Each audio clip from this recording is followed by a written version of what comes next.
BSC be me de pa mosi Amanfi de na asie kwadwo de na asie Oma disqualify ya hwan ya central Amanfi central no de na asie enu anyumre na amanfo na efre me se na you know Amanfi central and na me se Amanfi central de na asie general mama ne de na asie ohene ya disqualify no ya disqualify Galamsey woman Galamsey queen no Galamsey queen isi ya disqualify momo musema isi shout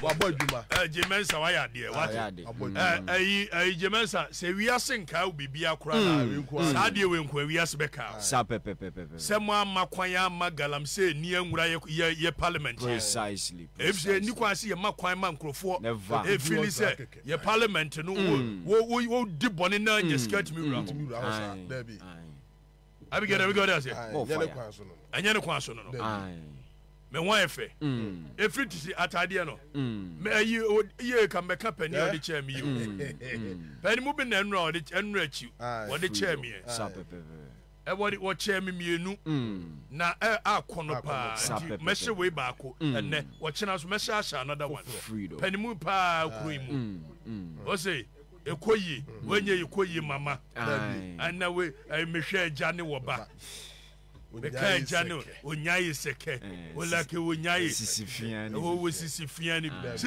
bay enshira nkeru ade se wo sisifiano wo modi atonche ye anu nye campaign be sisi so hene o kasa o muti no omuti award song omuti na jeno asa bebre ni tie no so bebre nso se mabodam wo se akodu onye papa wo mo boa me papa get your pet na bet abi wo mo sheda wo wo mo se onye papa se ye do asi nche metie wo ye papa ese kwa do mutumi kan sa akwa no wo hyewi o mo di hon komo me hyewi ni madwem da wo sa no ho we be kun adamfo bi no se me ka se he jari no hyewi ana won pem so for penny series so anya be kun no o se nadamfo no ro em so ye fire ma wono o soja a soja fo na onya te se ade wo hyewi ana o se na ye hyewi ni aye we dia mempe ai de mempe ai ebibie slow me down bia mempe me the way my mind they operate and my mind is very slow. I don't like it no. Quite a few times me try but I'm hey muntie da make na munyanse munu no fire mo betie no kura muntie no kura amuto giganse munu e no he omu fili ususu sa me kan dada omu fili wo wo do film bi o be fo omu fili usu o film ya o here be fo yenti so ade tinya no mu achi yenkoti ye de oka no o se dai o muntie yenti ade tinya no akochi mato yenkoti de obeka ene yeze na no ngofo bi se ade jeje Rollins kwa na msi na jeje Rollins kwa we mimi nya nda jeje awugidie bai mo fire jeje ne bi ma bi mu na wa ade jeje ni bi bebe bi yo bi beba sa wa ya mia boboba me de man ko soja enzo uche soja be che soja wa soja Amanfi central wo ayapa sa Joana Gyan ya disqualify wo sa pepe na mo amontia se die ntia ya disqualify Joana Gyan no na sebi mpredua so o hwe ye de course one ne ade se wono Joana Gyan no mo koye NDC primary wo mo so wini parliamentary wo mo so wini ye an wo mo ye ni no mo kohwe mu no obi ye se da bi Joana Gyan wo forge ni NDC membership card na just woni NDC membership card an wo no akotwa bi de tare so hey na just wonya Galamsey campaign keke na wo wie ye no wo san nim oni your friend say voters ID card ana wo say twa bi tare so allegation wo mo de ma no ni mienu say Joana Gyan no enye say Galamsey nko an otu na we no so e ba se yam forge documents forgery ni ba pa no sa no mo ka no entuhyem general entuhyem ai tete de no ane entuhyem this na wotimi ye San wo mo kan wa Memphis Central immigration club beat wo be beat immigration na wo ye no mo ye se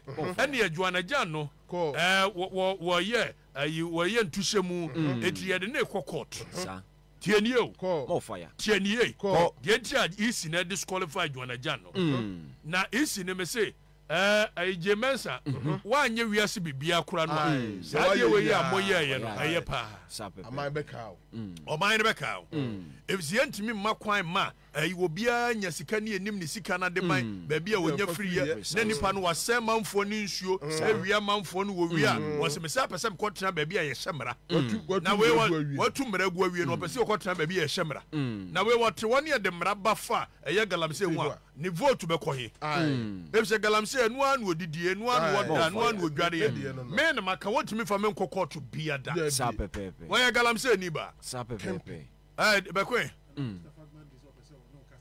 Mustafa Bandi or Deputy General Secretary on this same issue and also on Mbekasa it was here wojina Bluetooth so Mustafa Bandi ye Deputy General Secretary of the NDC Mustafa Kwaba Mustafa Mache mejo so obina now I want to say aladia ya dom ye na bekwen wunua bekwen se any Memphis Central de asi no Bande si wo asem ka ho bande dia na si wo Memphis Central we o wa so na friend you che mu say Memphis Central nko but yeah affecting the electoral commission I bet trust our letter we adai oh na say primaries I acquire no electoral commission supervisor the first one and na second one no yakoye abato the first one Joana Jan Kujo Dr. Carl Ahin Honorable Kwachiaka and a contest is our election ye na Joana winning Kwachiaka so one pencil change na say Joana Jan Kujo is not a member of the NDC meanwhile Kwachiaka now if you MPP na oba e do ye DC and I'll be two sitting MP, they do ye MP.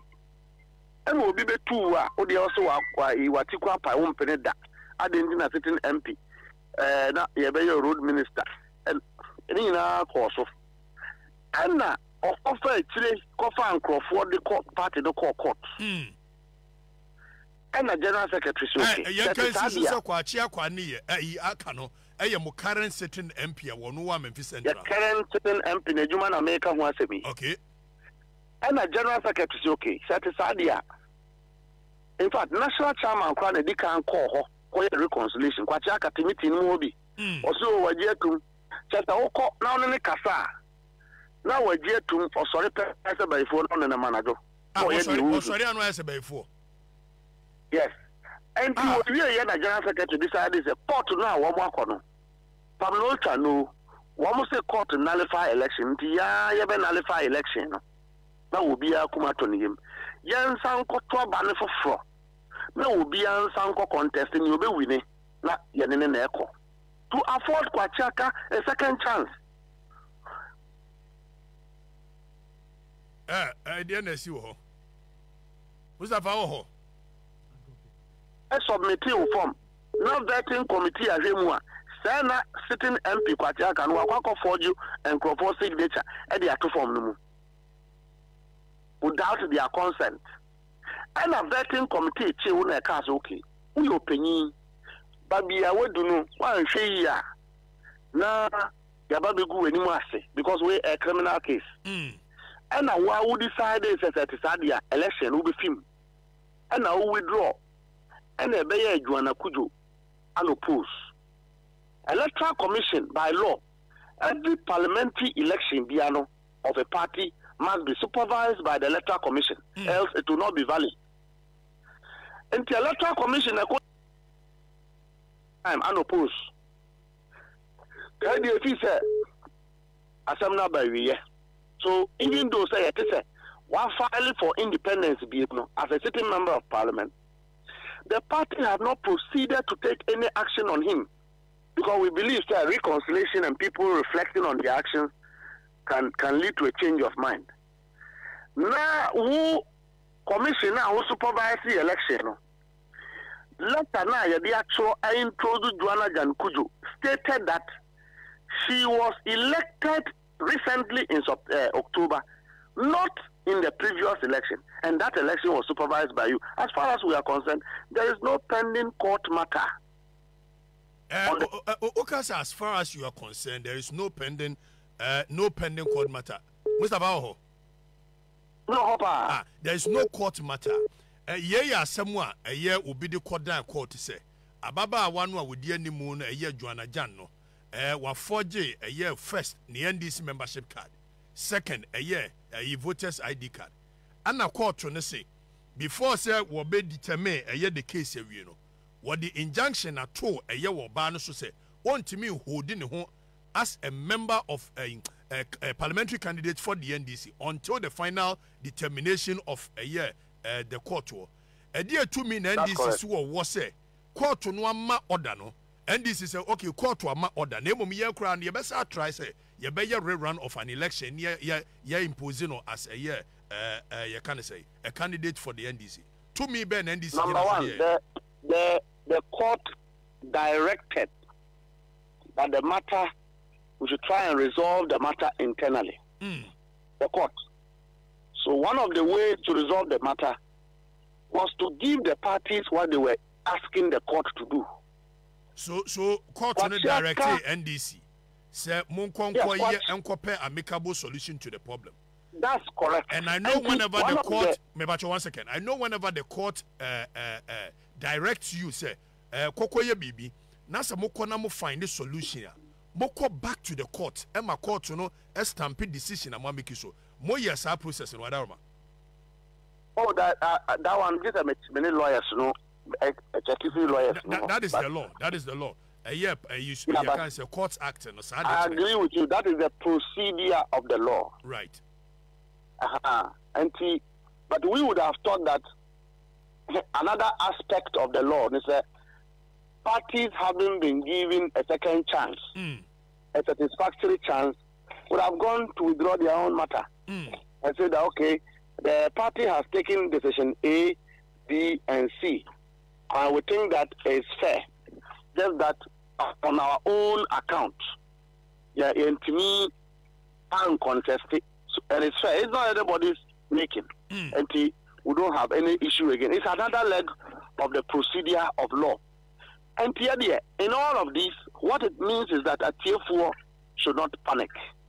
The party will deal with it head on, legally to its final conclusion. And I can assure everybody that Amanfi Central will have a parliamentary candidate.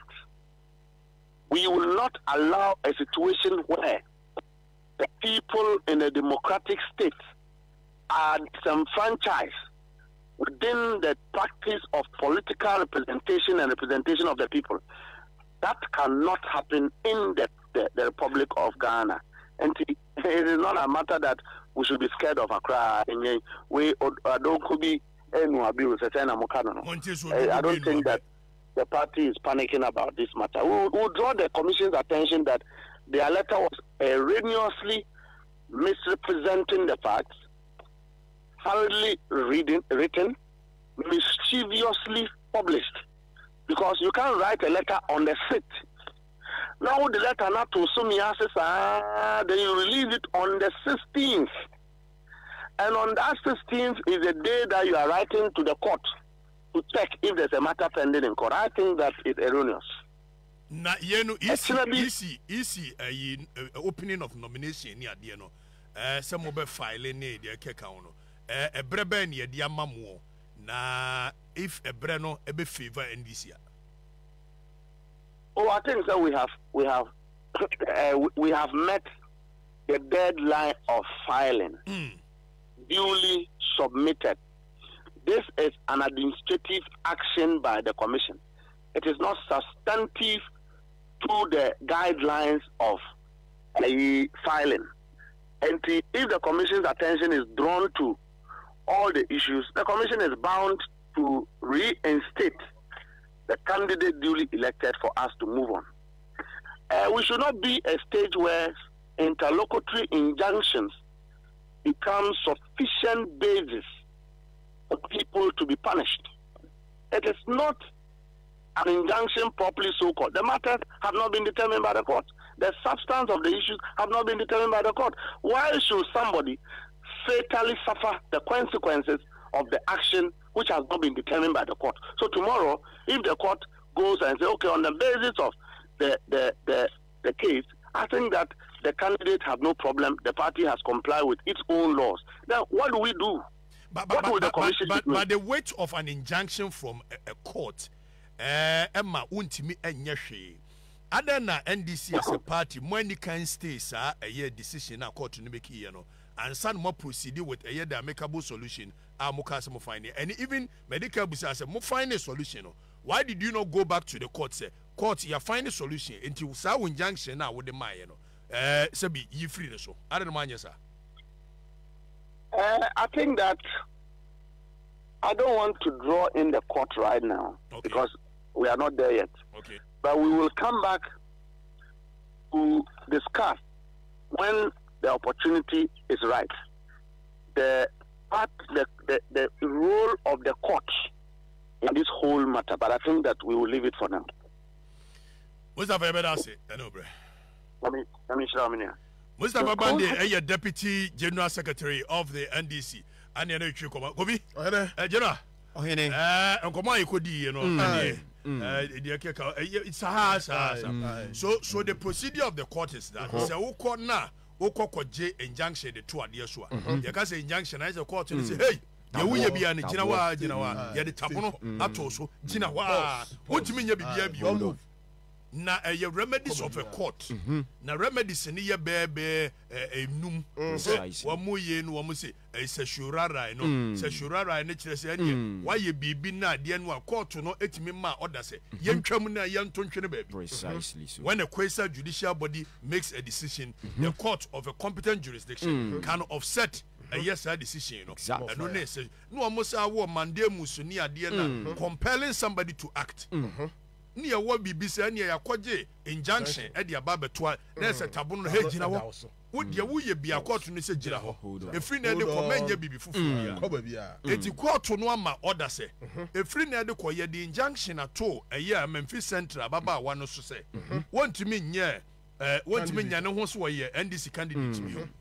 Now, court no, according to Mustafa Bandi, Eka say, may direct him with some conco find a makeable solution. Whenever the courts direct you, Okoya the corona court to say Koyenuya, say yes, a Moshia Namonia lawyer for wedding Komoy, and no alternative dispute resolution 2008 and a year ADR Act, and Namoya alternative dispute resolution new year. The more decision be a mube mikino. As I must back to the court.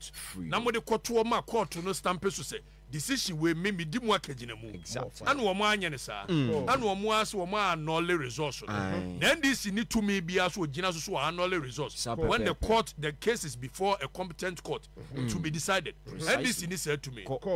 I'm wondering why they took that decision instead of going the other way. Now, so Edugitama Colonia, dear NDC lawyers, Wama Benepa, Tinia, dear woman, Serem Sania, dear Wama, I, woman in Brano, Nakakabe, some one, I na maran su de di wa na di sapepepe disanity exactly you know let me go that Matthias ya chire mama manfo na tia se emra pi patapapi to court wa enya ba bifufuro bia ti won court wa ma court ne nka se injunction ne mayi a wutimi nya ho sapepepe ana yi si ne su agina so ya momfa yi si krata no ne yankan media yam dede I'm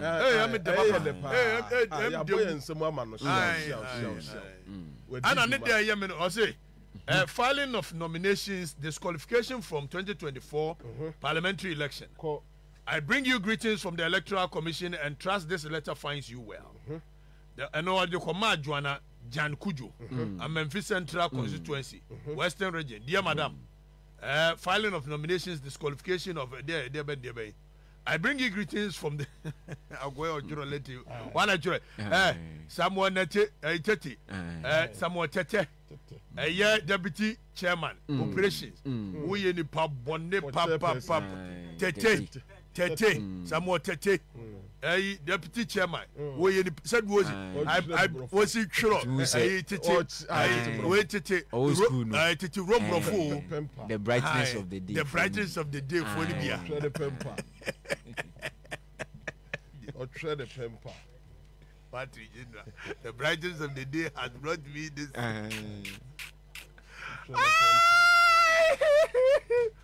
I bring you greetings from Electoral Commission and trust this letter finds you well.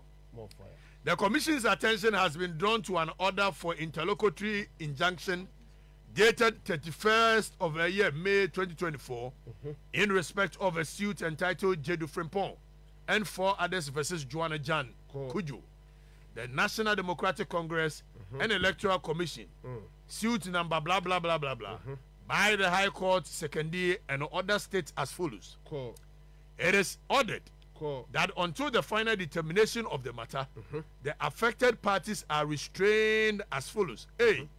The first defendant stroke respondent for holding herself out as the duly elected NDC parliamentary candidate for the Amanfi Central Constituency. B.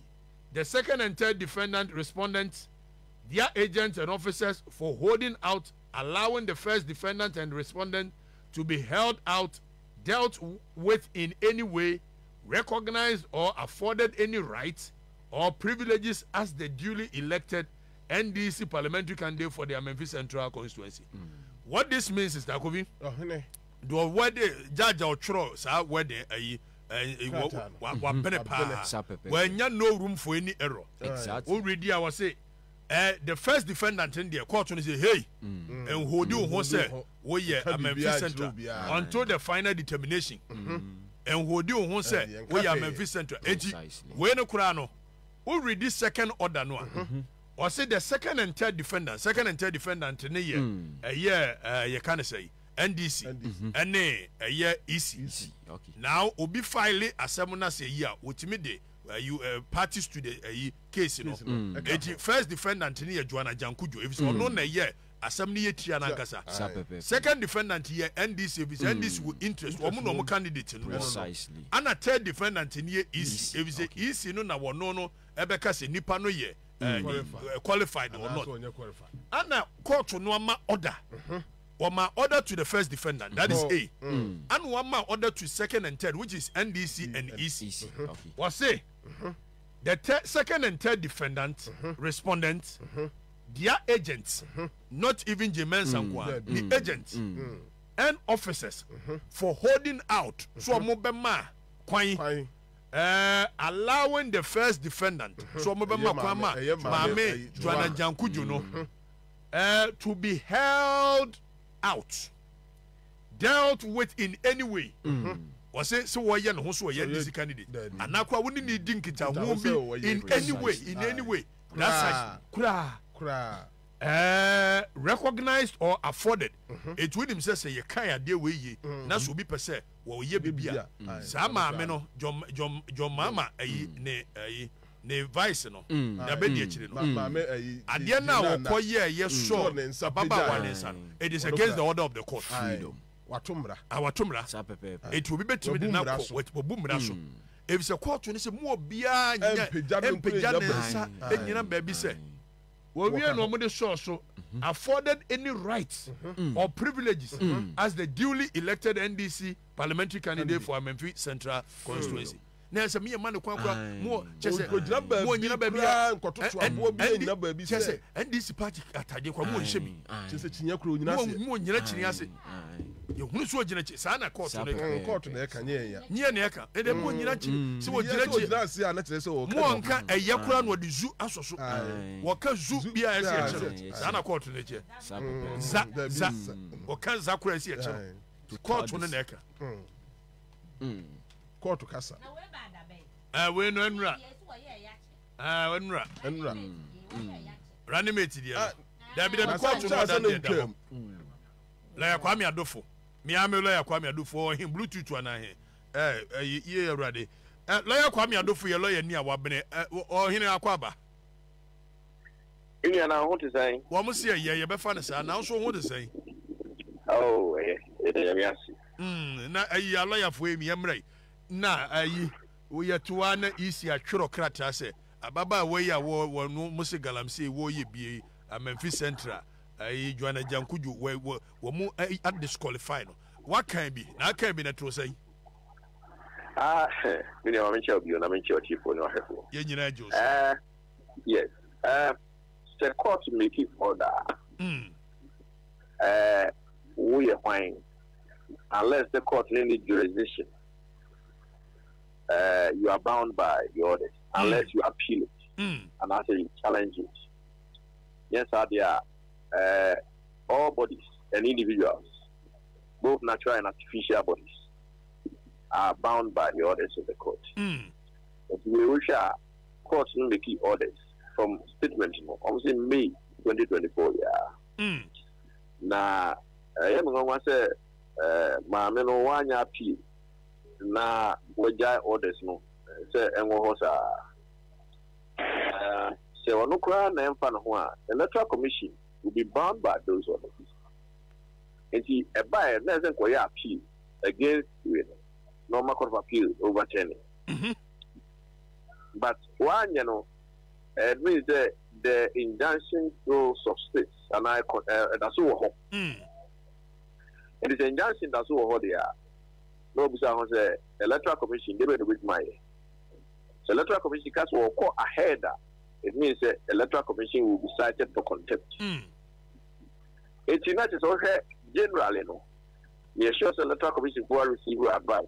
Every lawyers say once you have several injunction order as far back as May 2024. Now appeal beyond my. It means that.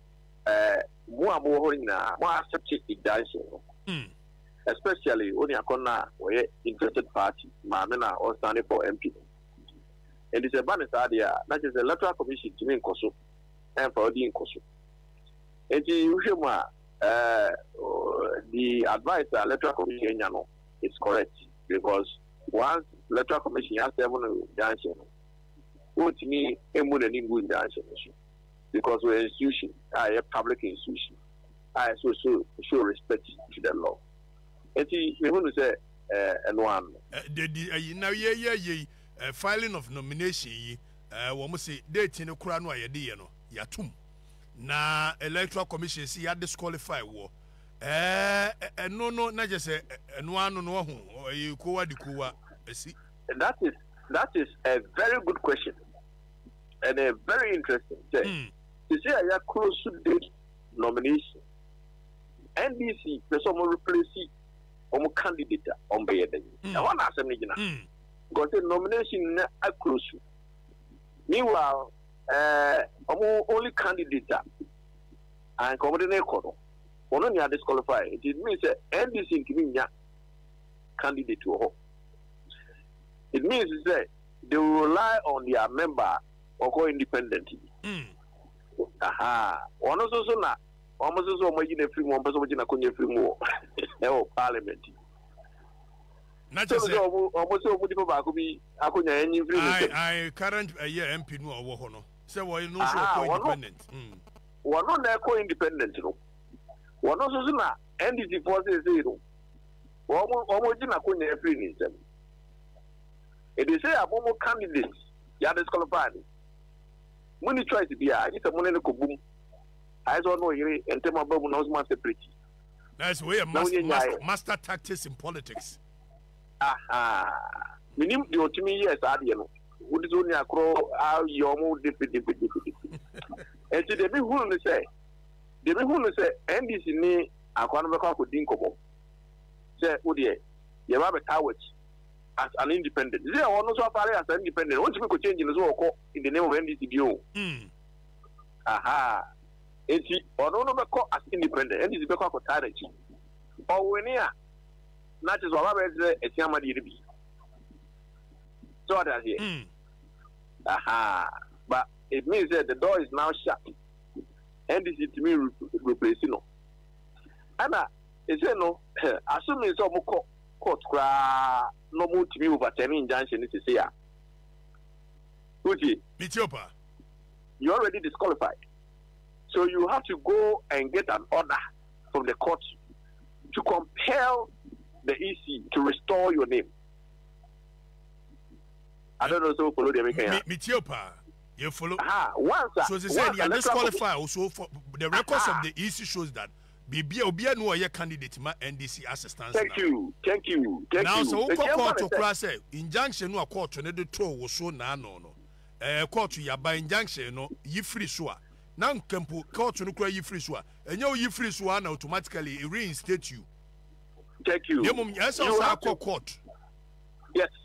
Okay. I'm a court compelling easy. Compare it as a court on share easy. Say one for me some fashion. But that time near for Benevi. Unless they are to be agent, super agent. So much when you're agent hearing, it be a bit more possible. But you can see the roadmap. So, our roadmap, Amalino. One, the first thing is somewhat challenging the decision to disqualify the woman. But and also so challenging, you still have an issue with the injunction. How do you deal with that? It is so we are injunction on what are you winning? It is injunction who win here. Depending on the injunction. Who win injunction now? Not the ones that have a court. I'm a court set court a quiet fancy man. Everyone and your proper and see court to set electoral commission. Go install it. I don't know. This is what said or call on the ground say natural justice. So I'm money hearing. Then we need free. Say I'm out Aquanya Yano and then one say electoral commission buying a deleter back. So I disqualify. When you say natural justice be any baby court injunction they will respect here. Natural justice but say procedure then say I think electoral commission trauma because mommy your injunction give us a reason why you should not be disqualified. It's your main reason why you should not be disqualified. We are not paying who to let the number say you've been disqualified. And the woman Aquina, I'm an Inano. So they are here. It is a electoral commission and no they are. That would be a loophole for them to challenge the decision on the basis that it was unfair. Which is the natural principle of law. And if you know, no question decision to disqualify her. On the basis that she was denied a hearing. Which is the principle of all the alterum pattern. Yes, sir. Correct. That is why I'm and and all disqualified. The first one is second one is what challenging decision to disqualify him.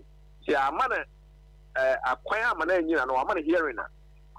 Or what can say he has been denied justice. Now, so we be a sipen you see a day a year elections as some more court. Na ye be di case ni be wie ni ya chese nipa no kura no a wo ye MP no na wa twa 4 terms na wie se be asipen bebre na si bebre nya 4 terms 4 years 4 years wa twa 1 term wa wie it we so betimi ni akọ court nya sa se wa nya no before the election there obenya problem ana make say as an auto versus a year wo ma di case bi a mo di as an auto rollers court no so make cases it's an auto case, no. What we had before the election. Before I don't know the principle then say. I know certain date for EC we know. I know say at the date of EC nomination. That's the date they check eligibility criteria. One article 94 no. I just say no court to make a determination on it already. And they say no dear. Mami, you know, 2 years away. First one, injunction now, they are told. Second one, disqualification. But disqualification, it depends. They say, if you can't throw an answer, so this is the guy thrown. Emma notice, hey, we have received injunction. Tell us why we should not disqualify you. So it is a easy, I know they are, and then one, the woman will have no other will. That's what I'm adofo. Let's win that. Lawyer Kwame Adofo your lawyer ni awabene yi na ne need nkomo fa na Kofi will can be before natural justice ho. na natural justice in a 9 mienu ne gina so wo mo kan Latin word bi say odi aterem patem any no more Judas in casa so na ne brofo ne Latin ni nyina se kire se obo obi kwa adu a se wo no kofi wa ye ABC and dia natural justice se man kwan se na pienti makatachie kwan na ba wo matena one toto na no na wo nso kan asem edi man kwan enso we no aye na pienti wo mam kwan wo no ayi benevolent dictator wo mam kwan na another leg ne se me na wodi bibia yemye se metie na kodwodesen wo se katachia ayem bibi na wa mume maka asem wa antie entie no se me pese me take decision kodwodesen ye general manager de na nso anam se asem no na me de ye no nti no wontimi entna asem no so endecide yeso ma kwan mu obi fufuro enti wo kina me ne Vincent nya asem ana asem ni mi rakokuti nya asem the principle of natural justice in it so one woman in the ahead of media you cannot be a judge in your own court. Precisely so. What you say? Exactly. I don't know yes and you bet me about under the natural justice law. Now baby I do no. Is your closing nomination. What making determinations be court or making determination. Yabua versus JH Mensa. At the Barbesi a years a natural Rollins case. At the court Jachi question case in Yano. Nimfa hwan ne ayi court na make pronouncement bebre say eligibility criteria no kura na start free he and kosi he is it the time of say nomination a precondition and no man bebre court na make why into we na kosi he anope watch kwen say dey make no court ni bo adwuma adane kwen court aboda adwuma the law is aboda adwuma precisely ye wa connect je kranche na you will cross the carpet no still omo person omo cross the carpet no connect je kranche me mento lawyer ma che me jo so karache na what to say oko ina o na ozo opum to say wa hina wo fa ye brade wa mam trima am de anope pasa yo here o to pa fe ozo ye nanu me hu na gaba bila kuta ukuta galo na se o cheke ayo na tiga kunya no me cheke pa Bedase brother wa kuku duro na me yen mesua bi na me aya ade no wo yami show yami tiase we are the boss Ghana be no kure na ye kanete je kranche no MPP ni mapa ema na no koyi nika emo kokoto ema ya atuguba ye no I put it to you we be cross ko twere kokomu ebe inafuadu ne ye ne ade wa bra MPP ne ho ene kanete je kranche se MPP no kura no twano pano tintontan me ko independent still as anete well mama cha angela matio for na manda masita mama me akonye ye nyina juso okre wo me say asam na question obisano the lady kano no kre me the new patriotic party into an among view the second part of it is say a man file for a very personal reason I decided not to follow the last mistake the new patriotic party as a party instead of make Canada piano they cannot make a move, but I have decided to part permanently with permanently with the patriotic party. Oh, you're a boy for also on the MPP Nantibu. That's so still like an MPP for more. Oh, yeah, and where MPP, but the trapper may support Nadia and Ukrainian in some. It's one filing independent candidate, you know. Now, what is the status of a year and a year? Wouldn't we know 9 years? Say, hey, MPP ni womb, and I know Cynthia Cindy, is this Cynthia Mamle Morrison? Any idea woman you say, hey, you poking phone? Yeah, what do I hear him? I sign it here. Almost independent. But I say, almost independent. Ayo. And when they say, a man is a member of parliament now decide to say, oh, call independent or free parliament. The constitution is quite clear, very clear. Then the constitution can be close natural every year show. Say, oh, MPP now also cross cover NDC all the seat. Oh, NDC now who cross cover the MPP all the seat. We independent now for the party. The same party for the chairman. Also independent. or independent since I will call as a member of a political party who lose seat. We a member of parliament now call independent I lose seat. It's Omo cross capital independent they are no longer members of parliament automatically. Article 97 a year GNA. And was a member of parliament shall vacate his seat in parliament. Now we'll call a year G. No, I was if he leaves the party of which he was a member at the time of his election to parliament to join another party or seeks to remain in parliament as an independent member, or H, if he was elected a member of parliament as an independent candidate and joins a political party. When you join so the aye at the end Papa now you deputy speaker and also of party the Namuno on MPP and on member of parliament. On member of parliament. Omona NDC and MPP almost independent, members of parliament. Automatically, I was saying Kenya can be so now Komudu Gate was Omoko parliament a block one. Omonia MPs.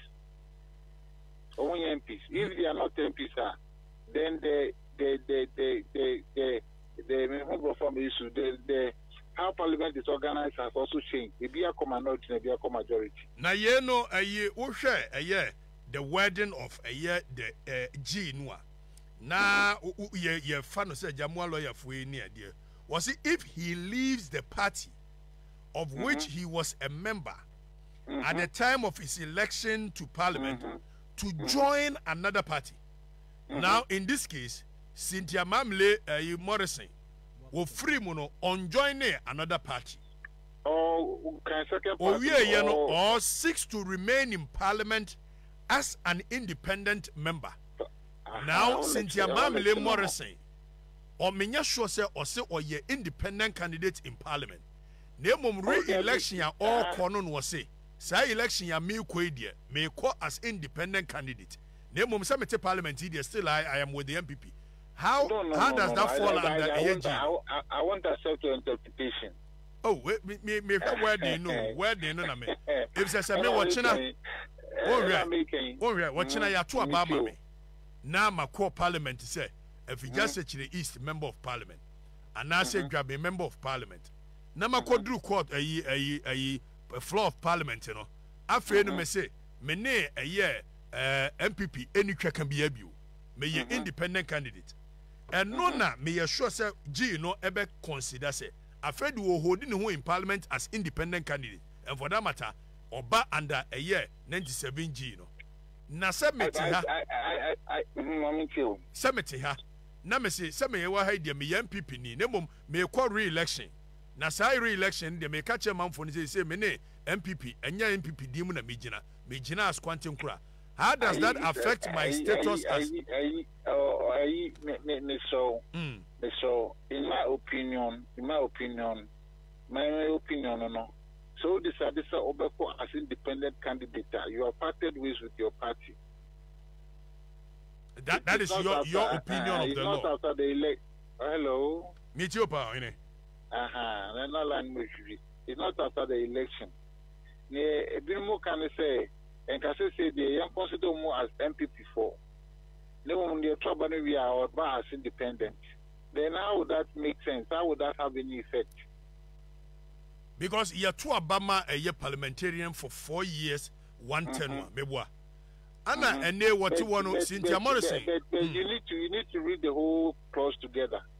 Or cross capital Olusuni seat, Mebwa. Or cross capital Olusuni seat. This is not as a member of the party or co-independent or co documents or co-filing. I think to develop our jurisprudence, don't you think see a court to make a pronouncement on a year, Gino? Because maybe I think the unfortunate aspect of it is the Supreme Court. It will take 2, 3, 4 years for it to mature. To some case now, may go against John Mamano. But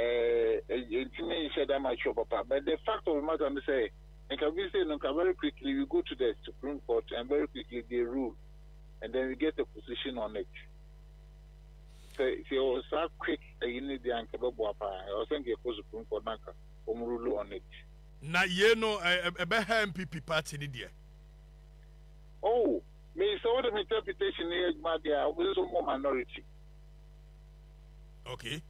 More my what the interpretation is, my more minority. Now, me know, I want to look at it from a long distance. Say, oh, go, not so much strategy, so much. And no more be or say, almost share now, motivating guide, it is a parliamentary seat. And no more, of course, so the advance of this all can't be enough. At the end of the day, you get into this embarrassing position that you are being in parliament. Because almost 60 baby 20 extra, and can win them can have you fee. Let me go ask you. But say, because only 20 seats extra, no, after forcing position, it becomes very crucial. After forcing position, the system for independent parliament becomes crucial because you get too the MPP or minority. Okay, so minority. How do you work? How do you work there? How do you work? Wait, can I tell you what? Now, we are near there. Yes, sir. One call independent, no. Na Mijina MPP no one name Munima Paucho. MPP dear, so I did probably 4 years. Better con your best say who was about what? Can show you be a casa, maybe Tina so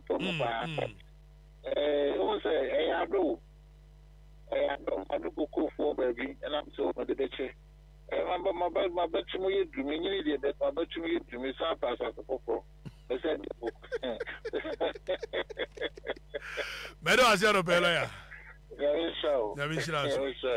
Lawyer Kenneth J. Crunchy, Bobby, Anna, why you now ye no law, no, yes, a trot to one word reading this. Now, usher the wedding of Article 97 G and H. Anna Matcher say, I think there is a confusion somewhere. Now, a confusion will be dear. And an Article 2:1 of the 1902 Constitution. And my acquaintances will be in TBBS. Any idea with me bar under Article 2:1 and 130. Now Supreme Court to not make a pronouncement actually for interpretation. Why? Because we have word in what may say me ye. Say you see a kunya isu idea damage judges. Yes, sir. When I know Bribwahe, I was a candidate as me, sir. Bribwahe. Me am Bribwahe. A lawyer for one. A former Deputy General Secretary. Abronye Machi. Abronye senior.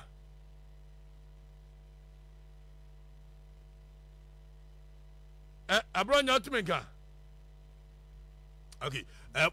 Jari munyana mu fan merbiu. Na we ko bi wono ni senior abronye na na obri boy wono ni senior na we abronye de nyono na we ni nyase fu on sensem no ye hyase ye be kwa akodi eye nkomo bi me hu se nura ayi agenda nyamefu yi o ma hyase ye agenda obia wo be so to aboba park wo de agenda be ba madwuma we hu pa adwuma be o to aboba park so enu abe se ayi kanda ajazira omo ayi agenda kanda ajazira fo de ye agenda no more agenda. No more agenda.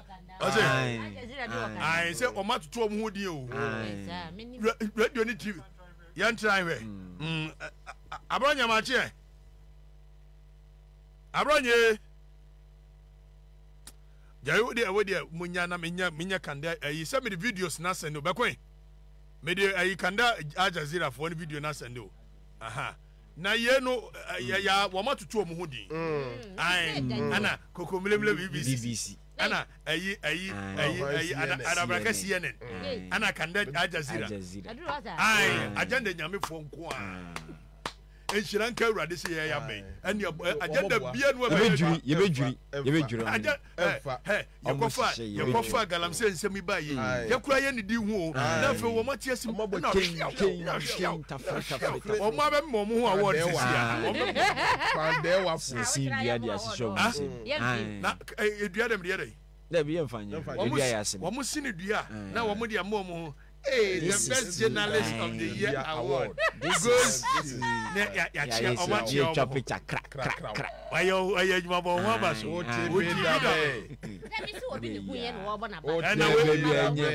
agenda no mu share we say galam say nsem no mo koyi ebi hihye dan mu ana no mo de ji kakra eti ye ne me ne kwa me apia ku bi kofa ye de ne ba na aji kire no e wa no mo de bi ka pia mo ye aso mo ye bibia omoboa na mo do mo hu twi ase ko mlemle BBC o kanda ya jazira ko adabrakasi ye ne no enkosi hwe mo agenda nyina ye ensi enra fu won semu de mu ya ne se ayi kanda jazira akofa enkrofo bia ko gina atimpoku ayi goyo hono atimpoku na wa ye so speak to said ankara mo ani munya munyini free on so meba nyini free so meba ho na ankara mo so responde na ono wo wai minua no minua pa ne da ankara mo wo he na kopek no na adwuma ne sei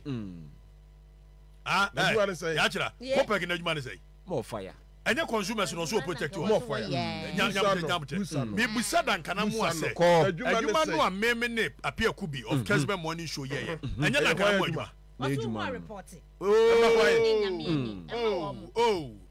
yai miss ya they follow conversation follow the conversation dan kana mu ano kopek na se kire kura ne sei consumers na so protect wo nyesa precisely so ana kopek no be mfie nani se ne de na abɔ ne nan yo se de na ye no nkodani manachi na minim se ne mene no na bibia bomu yenti kopek ne nka nkodani mo manachi dan kana mo anso me wa happy fam ne no na na ye na fu on se mo ba dan kana mo adimri kaba be ka bi enso be mfie nani de dan kana mo ankasa maintain nka so ade ayi ye didi ye nkasa wo didi ye nkasa